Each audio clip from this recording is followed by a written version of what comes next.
Hello students, welcome to then class 98। हम लोग पढ़े हाई स्कूल प्राथमिक भाग 1 वर्णों के लिए। हम लोग प्रश्नावली 9B को सॉल्व कर रहे हैं। आज हम 8वां क्वेश्चन देखेंगे। 7 नंबर क्वेश्चन तक सॉल्व कर चुके थे। 8वां क्वेश्चन है कि सिद्ध करें कि त्रिभुज के भुजाओं के मध्य बिंदुओं को मिलाने वाला रेखाखंड से जो 4 त्रिभुज बनते हैं, 4 त्रिभुज जो बनते हैं वे परस्पर सर्वांगसम होते हैं। चलिए इसको सॉल्व करते हैं, सिद्ध करते हैं। दिया हुआ है कि त्रिभुज ABC के मध्य बिंदुओं DEF को मिलाने वाले रेखाखंडों से 4 त्रिभुज बन रहे हैं। त्रिभुज बन रहे हैं AFE, DFB, इसके बाद DEC और DFE, 4 त्रिभुज बन रहे हैं। तो एक मान लीजिए, इसको 1, ये 2, 3 और ये 4 त्रिभुज जो बन रहे हैं। तो सिद्ध करना है कि चारों त्रिभुज परस्पर सर्वांगसम होते हैं। इसी को सिद्ध करना है। उत्पत्ति लिखते हैं।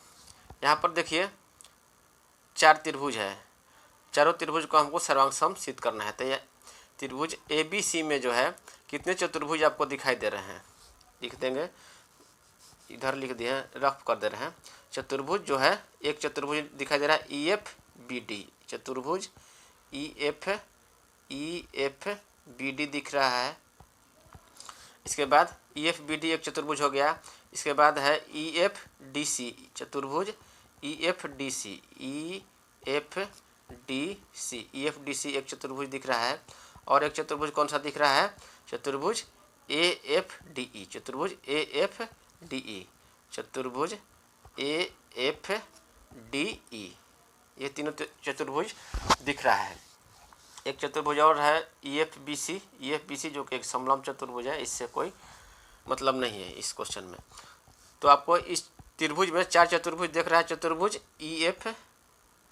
EFBD एक चतुर्भुज हो गया। इसके बाद दूसरा चतुर्भुज हुआ EFDC एक चतुर्भुज हुआ। और एक चतुर्भुज हुआ AFDE। यदि हम चतुर्भुज EFBD को समांतर चतुर्भुज सिद्ध कर देंगे, समांतर चतुर्भुज सिद्ध कर देंगे तो प्रमेय नंबर 18 हम लोग पढ़े थे कि किसी समांतर चतुर्भुज का कोई विकर्ण जो होता है इसे 2 सर्वांगसम त्रिभुजों में बांटता है। प्रमेय नंबर 18 में है किसी समांतर चतुर्भुज का कोई विकर्ण इसे 2 सर्वांगसम त्रिभुजों में बांटता है। तो उसके आधार पर जो है, यदि हम चतुर्भुज EFBD एक समांतर चतुर्भुज सिद्ध कर देंगे तो त्रिभुज जो है, त्रिभुज FBD और त्रिभुज FED ये दोनों सर्वांगसम हो जाएगा। उसी प्रकार जो है चतुर्भुज EFDC एक समांतर चतुर्भुज हो जाएगा। तो यह दोनों चतुर्भुज 2 और 4 दोनों सर्वांगसम हो जाएगा।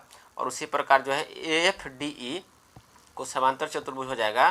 तो त्रिभुज 1 और 2 जो है ये आपका सर्वांगसम त्रिभुज हो जाएगा। तो इसलिए ये आपका त्रिभुज 3 जो है 2 के सर्वांगसम हो गया, 4 जो है 2 के सर्वांगसम हो जाएगा और 1 जो है 2 के सर्वांगसम हो जाएगा। तो यानी कि ये तीनों त्रिभुज जो है 2 के सर्वांगसम हो जाएगा। तो इस प्रकार जो है आपस में ये चारों त्रिभुज सर्वांगसम सिद्ध हो जाएगा। तो चलिए शुरू करते हैं। पहला हमको क्या करना है कि चतुर्भुज EFBD को जो है समांतर चतुर्भुज हमको सिद्ध करना है। तो इसके लिए हम लोग मध्य बिंदु प्रमेय का सहारा लेंगे। ठीक है, मध्य बिंदु प्रमेय का उपयोग करेंगे। मध्य बिंदु प्रमेय में है कि त्रिभुज के 2 भुजाओं के मध्य बिंदुओं को मिलाने वाला रेखाखंड तीसरी भुजा के समांतर और उसका आधा होता है। प्रमेय नंबर 26 मिड पॉइंट थ्योरम का उपयोग करेंगे।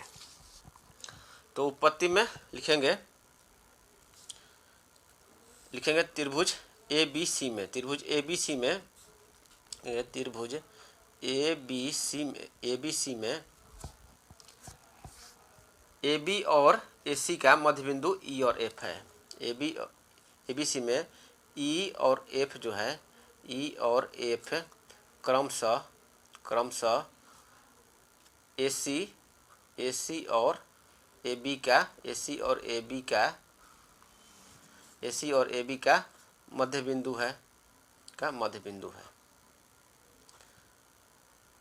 है, इसलिए लिखेंगे मध्य बिंदु प्रमेय से मिड पॉइंट थ्योरम से, प्रमेय नंबर 26 से मध्य बिंदु प्रमेय से क्या हो जाएगा? EF बराबर हो जाएगा 1/2 BC। मध्य बिंदु प्रमेय में है कि त्रिभुज की दो भुजाओं के मध्य बिंदुओं को मिलाने वाला रेखाखंड जो है तीसरी भुजा के समांतर और उसका आधा होता है। तो मध्य बिंदु पर में से क्या हो जाएगा, EF बराबर हो जाएगा, EF बराबर हो जाएगा 1/2 BC, 1/2 BC, 1/2 BC हो जाएगा। क्योंकि त्रिभुज ABC में AB और AC का मध्य बिंदु जो है F और E है और तीसरा रेखाखंड BC है, तो ये बराबर हो जाएगा 1/2 BC, 1/2 BC। तो EF बराबर हो जाएगा, EF बराबर हो जाएगा 1/2 BC, क्योंकि BD और बराबर DC है, क्योंकि जो D है BC का मध्य बिंदु है, BC का मध्य बिंदु है। तो ये बराबर हो जाएगा BD, ये बराबर हो जाएगा BD। यहाँ पर लिख देंगे चूँकि D जो है BC का मध्य बिंदु है, इसलिए 1/2 BC बराबर हो जाएगा BD। D BC का मध्य बिंदु है, D BC का मध्य बिंदु है। इसी प्रकार जो है, इसी प्रकार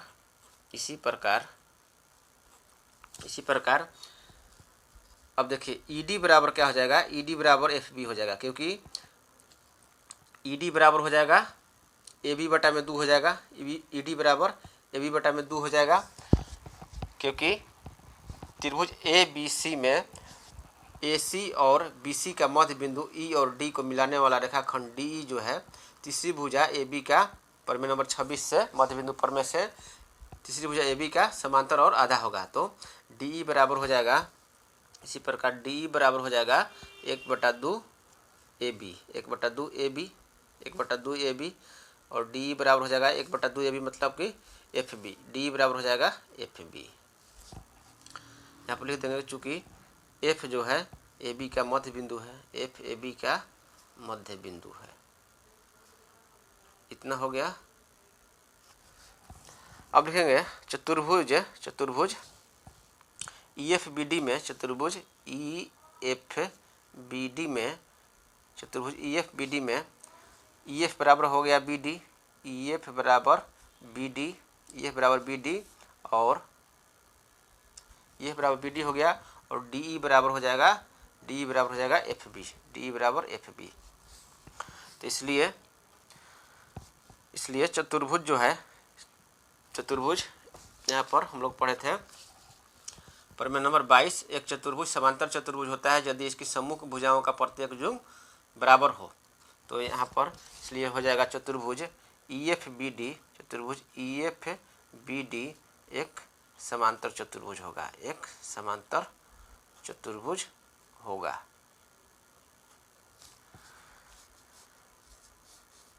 क्योंकि यहाँ पर लिख देंगे कोष्ठ में प्रमेय नंबर 22 से, प्रमेय नंबर यहाँ पर 22 को नोट कर देंगे। प्रमेय नंबर 22 में था कि एक चतुर्भुज, यहाँ पर लिख देंगे एक चतुर्भुज समांतर चतुर्भुज होता है, एक चतुर्भुज समांतर चतुर्भुज होता है, एक चतुर्भुज समांतर चतुर्भुज होता है यदि इसकी सम्मुख भुजाओं का प्रत्येक युग्म बराबर हो, सम्मुख भुजाओं का प्रत्येक युग्म बराबर हो। इतना हो गया कि चतुर्भुज EFBD एक समांतर चतुर्भुज होगा। अब लिखेंगे, इसलिए प्रमेय नंबर 18 से, प्रमेय नंबर आपका 18 से किसी समांतर चतुर्भुज का कोई विकर्ण इसे दो सर्वांगसम त्रिभुजों में बांटता है। प्रमेय नंबर 18 से किसी समांतर चतुर्भुज का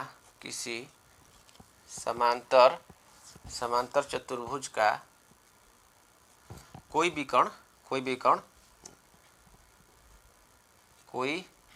जो है, कोई विकर्ण मतलब कि यहाँ पर चतुर्भुज EFBD में एक विकर्ण FD है और एक विकर्ण BE है। तो यदि BE भी खींचेंगे तो यह दोनों त्रिभुज जो है सर्वांगसम होगा। तो यहाँ पर हमको विकर्ण FD है कि समांतर चतुर्भुज का कोई विकर्ण इसे दो सर्वांगसम त्रिभुजों में बांटता है, इसे दो सर्वांगसम त्रिभुजों में बांटता है, इसे दो सर्वांगसम त्रिभुजों में बांटता है।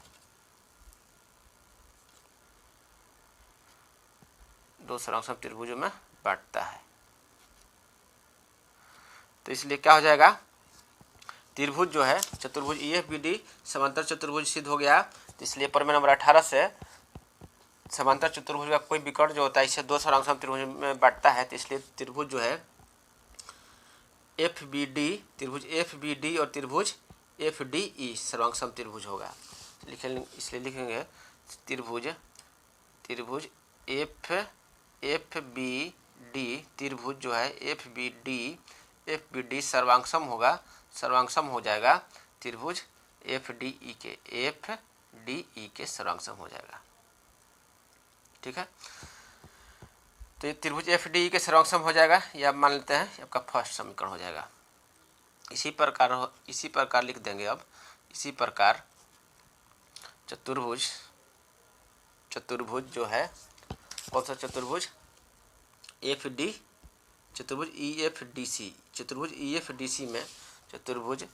EFDC में यहाँ पर चूँकि EFDC भी समांतर चतुर्भुज हो जाएगा, इसी तरह से यह समांतर चतुर्भुज हो जाएगा,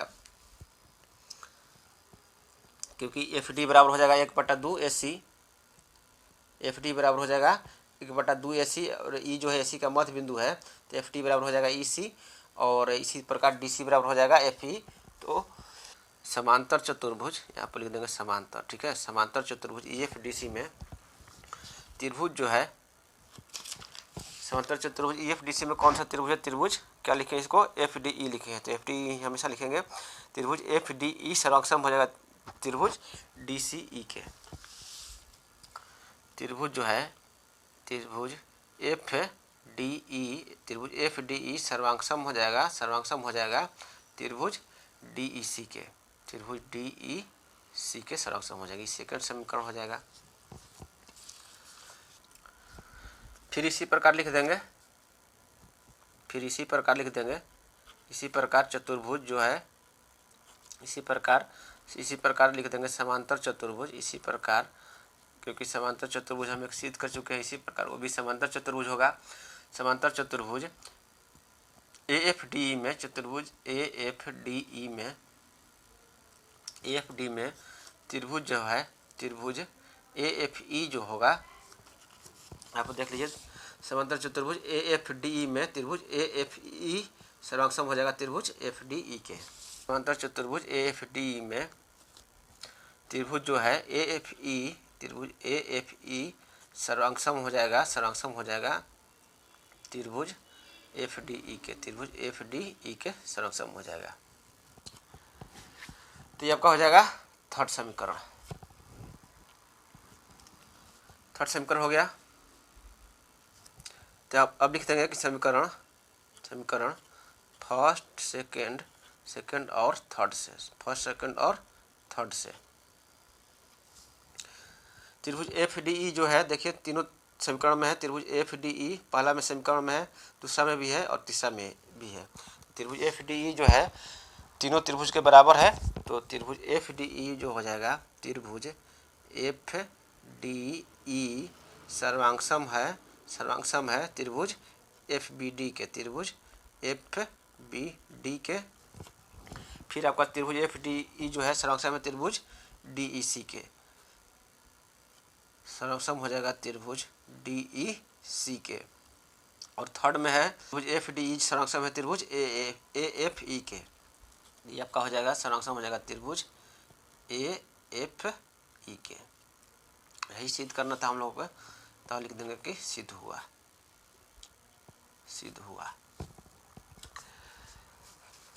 इस प्रकार हम लोग जो है इस क्लास में 8 नंबर को सॉल्व कर लिए, ठीक है। 8 नंबर को सॉल्व कर अगले क्लास में 9 को पढ़ेंगे।